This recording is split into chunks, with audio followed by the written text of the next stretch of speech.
جی ناظرین، پروگرام میں خوش آمدید۔ ہم بات کر رہے تھے کہ وفاقی حکومت ایسی تجویز پر غور کر رہی ہے کہ سرکاری ملازمین کی پینشن یکسر ختم کر دی جائے اور ان کی مدت ملازمت کم کر کے 55 سال عمر کر دی جائے۔ تو یہ تمام چیزیں ابھی سرور خان صاحب کا بھی آپ نے سنا، ادارہ جات میں اصلاحات کی بات ہو رہی ہے اور یہ بات ہو رہی ہے کہ نئے سرے سے ہم سسٹم کو جو ہے وہ چینج کریں ملازمتوں کو۔ پی آئی اے کی اوور ہالنگ کی بات ہوئی اور یہ سول ایویشن کی، اور یہ سب تمام تر چیزیں جو چل رہی ہیں۔ ایک آپ نے پریس کانفرنس بھی ان کی سنی، پرانی یہ ظاہر باتیں ہیں، لیکن یہ جو نیا جو کہانی جو ہونے جا رہی ہے کہ آئی ایم ایف کا دباؤ ہے کہ جس کے تحت یہ کہا جا رہا ہے کہ جو آپ کے اوپر جو پینشنز کا جو بوجھ ہے اس کو ختم کر دیں۔ پہلی بات یہ ہو سکتا ہے سرور خان صاحب کا ایشو اس لیے چلایا ہے کہ عشرت حسین صاحب کو پی آئی اے کی بھی اوور آلنگ کے لیے اس کو ذمہ دار خدمات دے دی گئی ہیں۔ اچھا، کہ تشریف لائیے، یہ بھی ٹھیک کریں، یہ بھی ٹھیک کر لیں، اس کو مشورہ دیں گے اس کے اندر بھی۔ پہلی بات تو یہ ہے کہ پاکستان کی اس بیان کے بعد جو عالمی صورتحال ہوئی ہے، جس سبز پاسپورٹ کو عمران خان صاحب عزت دینا چاہتے تھے، اس کی جو ذلت ہو گئی ہے وہ پاکستان کی تاریخ میں کبھی نہیں ہوئی تھی۔ ایتھوپیا جیسا ملک کہتا ہے کہ آپ پائلٹ لے جاؤ اپنے۔ میں ایک واقعہ آپ کو سناتا ہوں، اور اگر عمران خان صاحب کی یہاں پر کوئی سوچنے سمجھنے اور فیصلہ کرنے کی صلاحیت موجود اور یقیناً ہے، اور اپنے ذاتی تعصب کو باہر نکال کے اگر سوچنے کی ہے، تو ایک واقعہ سناتا ہوں اور اس سے اندازہ کریں کہ ایڈمنسٹریشن کیسے چلتے ہیں۔ ہر ضلع کے اندر، ہر ایڈمنسٹریشن کے اندر ریکارڈ پڑا ہوتا ہے جس کو پرسونجز کہتے ہیں۔ چمن میں جب میں اسسٹنٹ کمشنر لگا تو میں پرانے ریکارڈ پڑھ رہا تھا، تو آغا سرور شاہ صاحب 1901 میں وہاں پر اسسٹنٹ کمشنر تھے۔ بہت بڑی فیملی ہے بلوچستان کی، ان کے ایک بیٹا وائس چانسلر رہا، ایک ہوم سیکرٹری لگا، ایک اور سیکرٹری لگا، بہت بڑی فیملی ہے۔ تو آغا سرور شاہ کے زمانے میں چمن میں ایک خبر چلی کہ آغا سرور شاہ کا جو ریڈر ہے اس نے رات کو جب فیصلہ ٹائپ کیا ہے آغا صاحب کا، تو اس کو رات کو جا کے اس نے کسی ایک شخص سے، پارٹی سے 4 آنے لے کے ڈسکلوز کر دیا کہ کل یہ فیصلہ آنے والا ہے، اور صبح تک شہر کے لوگوں کو پتا تھا کہ آغا سرور صاحب یہ فیصلہ سنانے والا ہے۔ آغا صاحب نے ایک رپورٹ بنائی، رپورٹ بنا کے agent to the governor general جو وائسرائے کا نمائندہ ہوتا تھا کوئٹہ میں، اس کو بھیج دی۔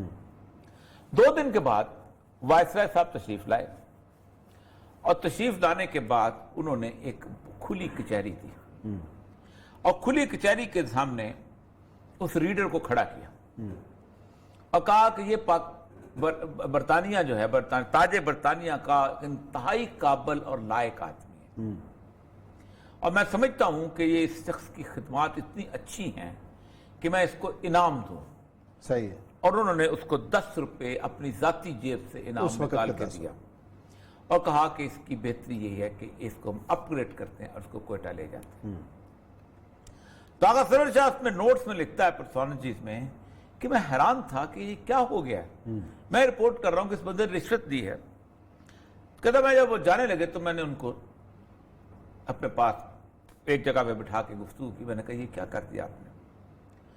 اس نے کہا Agha Sarwar Shah you are sitting in a border of Afghanistan, اور وہ افغانستان ہے جس کا رشیا کے ساتھ دور تک تعلق ہے اور یورپ تک ہے۔ اگر افغانستان میں یہ خبر پہنچ گئی کہ تاج برطانیہ کا ایک ریڈر 4 آنے رشوت لیتا ہے، اور وہ خبر جو ہے وہ روس تک پہنچ گئی، تو میری پوری دنیا میں کریڈیبلٹی ختم ہو جائے گی۔ میں اس خبر کو دبانے کے لیے ذاتی طور پہ چل کے آیا ہوں، اور یہ سرور خان صاحب ہیں، اور یہ عمران خان صاحب کے مشیر ہیں، یہ وہ لوگ ہیں۔ ان لوگوں کی مثال ایسے ہے کہ جن کے گھر میں بہن کی شادی کے رشتہ آ جائے تو کہتے ہیں بڑی اچھی بات ہے آپ تشریف لے آئیں، لیکن 1-2 جگہ پہ بیچاری کو دل ٹوٹ گیا تھا، اور وہ اس نے بس بیچاری بس ایسی بھولپن میں اس سے کچھ خطائیں ہو گئی تھیں، رشتہ نہیں لے ویسے عمر تھی، ستیہ ناش کر دیا پوری ایڈمنسٹریٹو سسٹم کا ان لوگوں۔ یار آپ کو اسمبلی کے فلور پہ بولے، اب PIA के अच्छा, अंदर यही वाकया इंडिया के अंदर भी है, उन्होंने भी अपने पायलट ग्राउंड किया, लेकिन खबर पूरी तक नहीं दुनिया में होते हैं, पूरी दुनिया में होते हैं, लेकिन पूरी दुनिया में ऐसे बाबा करने वाले लोग नहीं होते। ऊपर से खड़े होकर शहबाज गिल जैसे बंदे तो क्या करें, हम छुपा। वो तो फिर मसला सारा ये है कि इमरान खान साहब की सारी जाती जिंदगी जो है उसके पोस्टर लगाओ बाहर जाके कि हमारा इमरान खान जो है ये करता था, हमारा इमरान खान ये करता था, ये करता था, ये करता था, लगाओ पोस्टर उसके। आपको पता है जाती किरदार कितनी इंपॉर्टेंट चीज है। एक माने का लेविन्स्की का दाग जो था उठा के बिल क्लिंटन को दरवाजे में ले आया था, सही बात। और ये कौम पी चुकी हुई है इन सारे दागों को। इसलिए कि हम समझते हैं कि हमारी इज्जत है, हमारा प्राइम मिनिस्टर है, हम नहीं चाहते। लेकिन तुम लोगों को कोई जर्रा सी सूरत, मैं पूरा वाक्य आपके सामने बयान किया कि ये होती है एडमिनिस्ट्रेशन। अब आते हैं इसके पेंशन की सूरत, ये आज का दबाव है। ये दबाव जो है ये 1988 के बाद से शुरू हुआ है, जब से हमने कर्ज लेने शुरू किए। जब से, उससे पहले हमने कर्ज नहीं लेते थे। VA जाफरी साहब, बेनजीर भुट्टो की गम, मुशीर खजाना। आपको पता है कि इस 88 से लेके अब तक फिर कहते हैं जी जमहूरियत और पता नहीं क्या, मैं तो खैर वैसे ही जमहूरियत का कायल ही नहीं हूं, बुनियादी 88 को सदारती निजाम के लिए रखा हुआ हमने कोई नहीं, अखलाफत के लिए होना चाहिए। मैं नहीं सदारती निजाम का चीज। मुसलमानों का मसला पता क्या है, मुसलमान खलीफा का लफ्ज सुनते ही ऐसे समझते हैं जैसे गाली देने में होती है, अपनी टर्मिनोलॉजी से शर्मिंदा होते हैं। यानी नवाज शरीफ को क्या गाली, अमीरुल मोमिनीन बनना चाहता है, वो बनना चाहिए। जिस दिन आपने अपने मुल्क के सदर को अमीरुल मोमिनीन, वैसे ये बड़ी बहस होती है, खलीफा का मसलक कौन सा होगा, किसका खलीफा जो बनेगा। अब मैं आपको 22 नुकात पे फॉलो कर लें। अच्छा, 22 तमाम उलमा, शिया, सुन्नी, बलोची, बरेलवी, देवबंदी, सब ने तय कर लिया कि मसलक कौन सा होगा। ईरान में क्या मसलक है, जो अक्सरियत का मसलक है ना। हम तो खलीफा की बात कर रहे हैं नहीं, तो पूरी वो वलायत फकीह पे फायद है। इमाम हमारे यहाँ तो फिर खलीफा जो है वो इलेक्टेड होता है, उनके यहाँ तो इमाम जो है वो नायब होता है। चले, वो तो इमाम कहते हैं उसको, किसी और तरफ निकल जाएगा, छोड़ दें। तो एक और बात बताऊं, हाँ, जाफरी साहब की बात हो रही थी, उससे लेके अब तक ये क्या नाम है, ये हजरत जो आए हैं हफीज शेख सर, हफीज शेख। आपको पता है सिर्फ एक आदमी था जिसने IMF को कहा था निकलो बाहर, कान से पकड़ के निकाल दिया था। उस बंदे का नाम था शौकत अजीज। कोई कहता है कि ऐसा भी हुआ था इस मुल्क के अंदर? शौकत अजीज ने भी किया, इसाक डार ने भी निकाला। नहीं, इसाक डार ने, IMF निकला नहीं था। IMF टोटली शौकत अजीज के पीरियड में हमने IMF से कर्जा नहीं लिया, फिर उसके बाद स्टेबलाइज कर गई थी इकोनॉमी को। छोड़ो इसी को, इकोनॉमी स्टेबलाइज। हालत ये है कि IMF कहता है कि पेंशन, इमरान खान साहब की जो रियासत मदीना है वो आती है via UK, via Norway, via France, Europe आती है। बड़ा एहसास नहीं आती, बड़ा एहसास समझते हैं कि रेगिस्तान आता है तो उनको अच्छा नहीं लगता, और यूरोप में उनका एक स्टे जरूर होना चाहिए। इमरान खान साहब की रियासत मदीना में UK में 93.8 बिलियन पाउंड का हर साल का पेंशन का बिल है।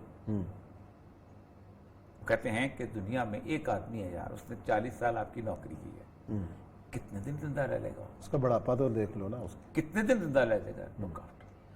जिस तसव्वुर को इस्लाम ने और इंट्रोड्यूस किया हो दुनिया के अंदर, दो लोगों के लिए पेंशन थी। एक वो जो डिपेंडेंट है एट द अर्ली एज, बच्ची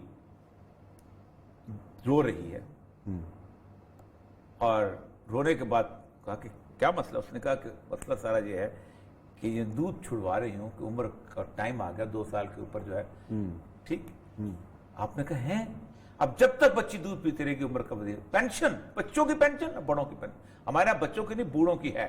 अच्छा चले, अब ये जो मंसूबा पेश किया जा रहा है, जो तजवीज ज़ेर हो रहा है, ये इंप्लीमेंट हो सकेगा? नहीं, बहुत मुश्किल है। देखिए पहली बात तो ये है, हो गए सिविल पे, देखिए टोटल 470 अरब रुपए का बजट है, ये को 1% बनता है आपके 717 ट्रिलियन के बजट में से, ठीक है। इसमें से 327 तो फौज की और 93 और फिर 300, अभी इसमें बजट बना दे 111, आपके 359 उनके हो गए। ये पीनट्स हैं कुछ भी नहीं मुल्क के अंदर, कुछ भी नहीं। लेकिन हर दफा हम भी जाते थे IMF के साथ, जब मुलाकात IMF वाले नहीं आप पेंशन रिड्यूस करें, ग्रेच्युटी, ओ भाई अपनी दुनिया के हर, अमेरिका में बहस कर चलती है पेंशन रिड्यूस करो, यूरोप में बहस कर चलती है पेंशन रिड्यूस करो, बाकी मुल्कों में हमारे यहाँ कहते हैं कि पेंशन खत्म करो। और इशरत हुसैन साहब तशरीफ ले आए हैं, पूरी जिंदगी इन्होंने एक सिर्फ एडिशनल डिप्टी कमिश्नर से किया, बाकी सारी IMF की और वर्ल्ड बैंक की चाकरी और मेरा नौकरी खुद की है। 3-4 पेंशनें तो ले रहे होंगे, हाँ 3 पेंशन है, कम से कम 3 पेंशन ले रहे होंगे। हाँ 3 पेंशन आए वर्ल्ड में। और वो बड़े, मुझे एक दफा मुलाकात हुई, मैं नीपा में डायरेक्टर था, you are a talented person, why don't you join World Bank IMF?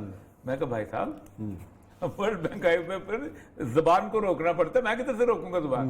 हाँ, सही है। पर चलें जी, नाज़रीन ये ब्रेक का वक्त है, ब्रेक के बाद आएंगे और जिक्र करेंगे कश्मीर का, और 13 जुलाई की जो याद मनाई जा रही है उस पर बात करेंगे।